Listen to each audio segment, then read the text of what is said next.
Coucou tout le monde. Alors, je vous retrouve pour la revue du dernier Colette Baron-Reid, The Spirit Animal Oracle. Alors, comme vous savez, j'aime les jeux que sort Colette Baron-Reid, mais en fait, je pense que ce que j'aime en premier lieu, c'est le travail de l'illustratrice Jenna Della Grottaglia, qui en fait travaille avec Colette Baron-Reid pour tous ces jeux. Donc Enchanted Map, elle a fait le Shaman Oracle, elle a fait le Goût de Tarot. Donc ouais, vous avez l'habitude, vous retrouvez sa patte en fait dessus. Et donc voilà, j'ai vu qu'elle allait sortir celui-là. Et vous savez en plus que j'adore les jeux avec les animaux. Donc du coup, le tout, ça m'a fait un jeu que je voulais absolument avoir. Donc il n'est pas resté très longtemps dans ma wishlist. Juste attendre le temps de pas le prendre dès sa sortie, d'attendre que le prix baisse un petit peu, puisque les jeux anglais, les prix sont pas, comment dire, régulés comme on a en France au niveau de tout ce qui est apparenté au livre. Et donc du coup on a des prix qui baissent et je crois que je l'ai eu à 18 €, frais de port compris. Donc là on a un jeu de 68 cartes avec un guidebook qui est chez H-House. Je pense, il me semble qu'elle travaille avec eux. Voilà, H-House, ouais. Et donc voilà, donc là en fait elle va nous expliquer que les esprits résident dans la nature, dans le monde naturel, et qu'ils ont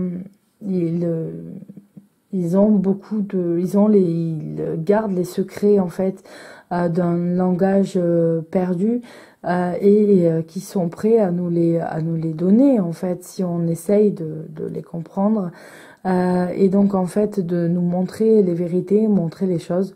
Donc en fait ce jeu est basé là-dessus, sur la recherche de la sagesse pour mieux naviguer dans notre vie et surpasser les obstacles, voir où sont les limites, et pour connaître notre potentiel. On nous dit aussi que cet oracle est très bien illustré. Voilà, il nous montre les hauts esprits de différents animaux, insectes, poissons et oiseaux, et que chaque animal en fait va être est transcendé par un symbolisme archétypal qui représente et passe un message. Donc on a une boîte oracle qui est en dure bonne qualité, mais voilà, ce qui est sympa, c'est que maintenant on nous fait des boîtes aimantées, et ça c'est top parce que on force toujours sur les autres boîtes, il faut faire comme ça jusqu'à qu'elles se décrochent et tout. Là, tac, c'est aimanté, on ouvre et regardez, on a la première phrase en fait du dos que je vous ai montré, qui est marquée ici. On a l'intérieur qui est travaillé avec des couleurs, on a ne serait-ce que la boîte, déjà le packaging est très très joli. On a maintenant la petite languette ici pour sortir le guidebook. Alors, et moi j'ai coincé les cartes avec. Tac, voilà, on va les sortir, ça sera fait. Pour le guidebook, et donc en fait regardez, ça c'est du guidebook hein les gars, c'est carrément un mini livre, un petit livre, il a 200 pages, sachant que 200 pages en anglais, ça représente beaucoup plus en français. Il nous faut beaucoup plus de mots pour dire la même chose, et donc on a quelque chose de vraiment bien fait. Bon, je vous passe le départ où elle va nous dire pourquoi elle a fait l'oracle, comment on travaille avec, que représentent les animaux, voilà, comment travailler avec cet oracle. Et ensuite, elle va nous proposer des tirages. Donc, on a le tirage avec une carte, tirage avec 2 cartes ou réponse à une question. Et ensuite, on a un tirage en 3 cartes, le tirage aussi de la nouvelle lune en 7 cartes. Et j'aime bien celui-là. Voilà, celui-là j'ai envie de le tester, ou voilà, ça va un petit peu toucher plusieurs catégories de notre vie. Il me dit bien, j'ai envie de me le tester. Et donc ensuite on passe dans les cartes avec le numéro de la carte, le nom de la carte, l'animal qui est concerné du coup, le message de la carte en résumé. Et ensuite, on a le message qui est très développé, le message de protection qui est amené par la carte. Donc, on a vraiment quelque chose de très développé pour chaque carte, pour un petit guidebook. Voilà, on a quelque chose de pas mal pour un oracle. On a beaucoup de cartes et donc voilà. Donc ça, c'est un bon guidebook bien fait jusqu'au bout, qui a été travaillé jusqu'au bout. Et ça, c'est plutôt pas mal. On a ensuite un petit mot sur l'artiste, un petit mot sur l'auteur de l'oracle. Donc voilà, après vous avez le même dos que la boîte. Donc voilà. Ah oui, ça brûle plus. J'ai pris des LED maintenant. Donc voilà, et ensuite on a les cartes. Alors, on n'a plus les tranches du tout dorées comme on avait avant, puisqu'ils ont arrêté de le faire au niveau des États-Unis. On a une tranche du coup qui est laissée blanche. On a un format oracle classique et on a un dos qui est magnifique avec un très très beau mandala. Voilà, qui est très joli. Ensuite, on a la même qualité de carte qu'on a pour le Shaman Oracle. C'est une qualité qu'on va retrouver désormais chez A-House, qui est de bonne qualité, moi je trouve. Donc on a du papier mat qui est, voilà, elles se tordent assez, mais elles sont assez épaisses, moi je trouve douces. Et j'aime vraiment, j'aime bien ces cartes. Après, on est dans du cartonné et voilà. Moi j'en ai une, la dernière, vous voyez là, ça s'est décoller un petit peu. Du coup, voilà, s'il y a des chocs sur les côtés, elles peuvent se décoller, s'abîmer. Donc là, c'est le truc à faire un petit peu attention. Ensuite, donc voilà pour les cartes, je vais vous les montrer et elles sont assez belles et rigolotes. Donc on commence par les fourmis, où on nous dit par exemple pour les fourmis qu'il est temps de collaborer. Ensuite, là, on a l'antilope. Elles sont vraiment belles.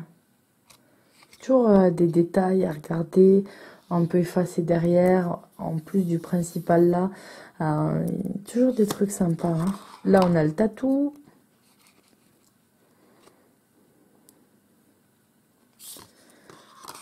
Alors là, on a le blaireau. Alors là, il a des bijoux indiens dessus, des plumes. Voilà, c'est ça qui est assez rigolo. Elle les a habillés, elle les a couverts de bijoux. Donc là, elle n'est pas à l'envers, c'est la chauve-souris. Je fais un petit peu les animaux qui sont dedans. Alors, ce que j'aime bien aussi dans le jeu, c'est qu'on va pas avoir une spécificité comme dans beaucoup de jeux qu'on a, où on a, par exemple, si c'est un auteur australien, pratiquement, à part certains qui sont plus internationaux, mais on a des animaux qui sont exclusivement consacrés à l'Australie, pratiquement. Voilà, on a des animaux. Alors que là, c'est un petit peu tout mélangé. Donc, on a les chauves-souris, on a le castor,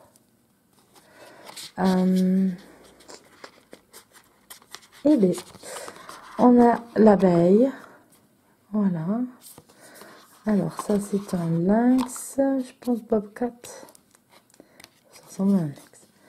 Un grizzly, un ours brun. Alors, j'aime pas, vous me connaissez maintenant, vous savez que je suis pas fan des jeux avec des photos, etc. Mais vraiment, elle fait un travail magnifique à chaque fois. Et à chaque fois, ces cartes sont superbes. Et là, ça me gêne absolument pas. Donc là, on a un bison, un papillon, un canari. Vous allez voir, après, je suis nulle dans les oiseaux parfois. Un chat.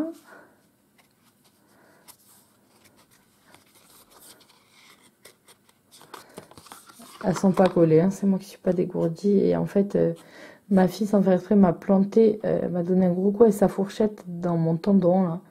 Et du coup, j'ai un petit peu mal à la main. Donc, le caméléon. La vache. Le coyote. Alors, je suis pas une experte en coyote, mais je trouve il fait pas trop coyote. Alors ensuite, on a le corbeau, The Crow Spirit. Et en parlant de The Crow, je fais une petite aparté. J'ai loupé sur Indiegogo, il me semble, cette année, un bac pour The Crow Tower, qui est magnifique, mais vraiment superbe, et j'ai regretté. Et j'ai vu que pour la fin d'année ou début d'année prochaine, il va sortir chez US Game. Alors je suis juste trop contente. Donc voilà, allez voir sur US Games, Croutaro ou sur internet si vous avez des images, vous verrez qu'il est magnifique. C'est un jeu qu'avec des corbeaux, mais vraiment, vraiment superbe. Ensuite, on a la biche, on a le chien. Il y en a un petit peu tous les animaux. Hein. Les dauphins, enfin tous les animaux c'est compliqué, il y en a vraiment beaucoup, mais je veux dire on a des animaux qui nous concernent nous en tant qu'Européens, par exemple, on a des animaux qu'on a l'habitude, qu'on peut voir tous les jours, et on a aussi des animaux beaucoup plus exotiques pour nous. Donc ça c'est plutôt pas mal. On a la colombe donc. Dragonfly c'est la libellule.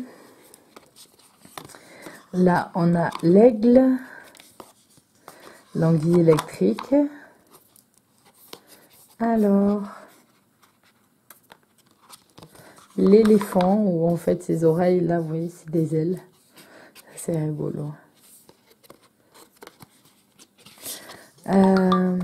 Le flamant rose, désolé, j'ai pas un truc mon téléphone.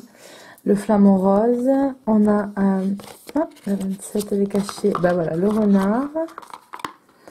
On a ensuite la grenouille. Alors, la grenouille, ça me fait rire parce que ma fille m'appelle maman la petite grenouille en ce moment. Donc voilà, je ne sais pas pourquoi, mais c'est le surnom du moment. La girafe, elle est trop mignonne. On a ensuite la sauterelle. Alors là aussi en aparté, faut savoir que depuis cet été, j'ai des grillons et des sauterelles qui me suivent personnellement partout. C'est-à-dire que cet été, j'ai eu une grosse sauterelle, vraiment grosse, verte, qui rentrait dans mon bureau et qui se posait pas loin de moi. Donc bon, ça rend fou mon chat, c'est la catastrophe. En plus, du coup, elles sont très grosses, alors ça me fait peur de les faire sortir, de les attraper. D'une, parce que ça me fait un truc, et de deux, j'ai peur de leur faire mal. Et donc, en fait, même les animaux, les petits insectes que j'aime pas, etc., j'aime pas du tout les tuer, je préfère les sortir. Alors, bon, c'est compliqué. Et donc, en fait, j'ai pas regardé encore ce que ça signifie, parce que j'ai regardé, mais dans le symbolisme de la sauterelle, il y a tout bien comme tout mal. Et donc, du coup, je ne sais pas ce que ça veut dire, mais en tout cas, j'ai eu des sauterelles partout. J'en ai eu une dans ma maison, j'en ai eu qui m'ont suivi au travail. Si je me posais dehors faire une pause cigarette, par exemple, j'avais une sauterelle qui se mettait à côté de moi. La dernière fois, on était dans la voiture, je me rendais à un salon de minéraux, justement, avec ma fille et mon mari. Et j'ai une petite sauterelle qui s'est posée sur mon pied. Donc, j'étais en ballerine, donc sur ma peau. Et donc elle est partie qu'au bout d'un moment, c'est-à-dire que j'ai pu bouger avec la sauterelle sur mon pied qui est restée en fait. Et donc voilà, je sais pas ce que ça veut dire. S'il y en a qui ont été confrontés à rechercher ce qu'était le symbolisme de la sauterelle, je veux bien que vous me donniez aussi un petit peu votre savoir. Donc voilà, j'ai pas mal de sauterelles qui me suivent. Alors c'est un moment que j'ai pas médité, notamment sur mes animaux totems, et j'avais pas eu de sauterelle, mais peut-être que maintenant j'en aurai, je sais pas ce que ça veut dire. Donc voilà. Ensuite, on a une marmotte, un faucon,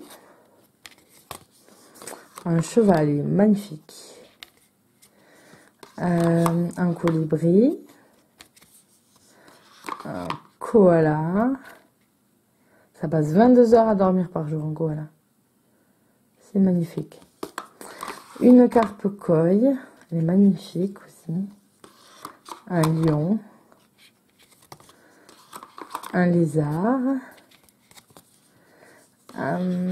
Mouse Spirit, je pense que c'est un papillon. Vous savez, ces papillons-là qui ont les deux formes comme ça, et dans les dessins animés, parfois ils font comme s'ils avaient un masque, après on voit le papillon s'envoler. Je sais pas, il y a plusieurs dessins animés où ça fait ça, je sais plus lequel. Je pense que c'est ça. Donc là, on a une petite souris. Toute belle.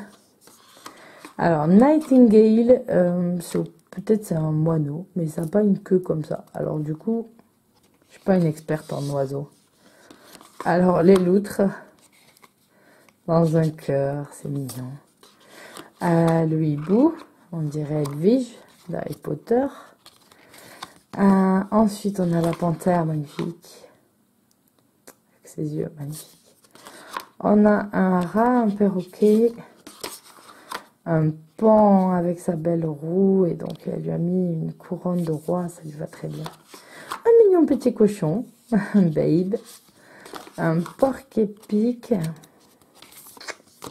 Je l'ai pas montré à ma fille encore ce jeu parce que je l'ai ouvert que ce matin, mais je pense que demain elle va adorer. Les petits lapins, les rhinocéros, parce qu'en plus il y a des fleurs. Alors, ma fille aime le rose à la folie, les fleurs aussi. Donc ça c'est peut-être un ibis. Je suis pas très bonne avec les oiseaux.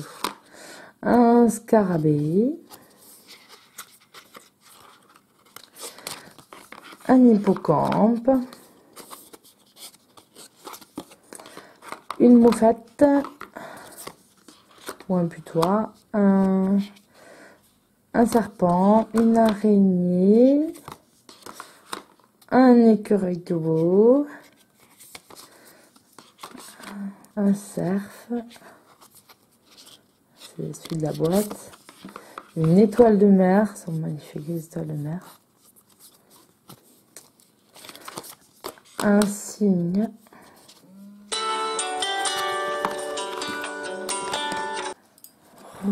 alors désolé, j'ai eu un appel, j'ai dû couper.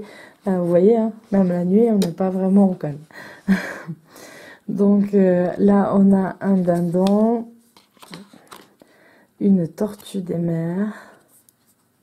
C'est trop beau, les tortues. Les animaux sont beaux. Un vautour. Wasp, je pense que c'est une guêpe. Une baleine. Les chanteuses. White Raven Spirit, je pense que c'est un corbeau blanc. Tout simplement, l'esprit du loup. Et le wombat. Alors, le wombat, c'est trop beau. C'est un petit animal australien. Et il est vraiment trop beau, quoi. C'est on dirait un petit ours miniature, un petit peu. C'est trop beau. Mais bon. Et ils sont très bien en Australie, ils sont pas bien ici, même si après je dis je veux un wombat pour Noël, mais non. Donc voilà pour cet oracle, je vous ai montré un petit peu toutes les cartes. C'est un oracle très très joli et je pense que je vais m'en servir peut-être pour faire le tirage de l'année. Je pense que je vais me servir, en tout cas celui-là me servira à ce moment-là. Je pense, j'aime bien sortir une carte animale pour l'année, l'animal qui va vous suivre un petit peu. Donc voilà, j'espère que cette vidéo vous a plu. Je vous fais à tous de gros bisous et je vous dis à bientôt pour une nouvelle vidéo. Bye bye.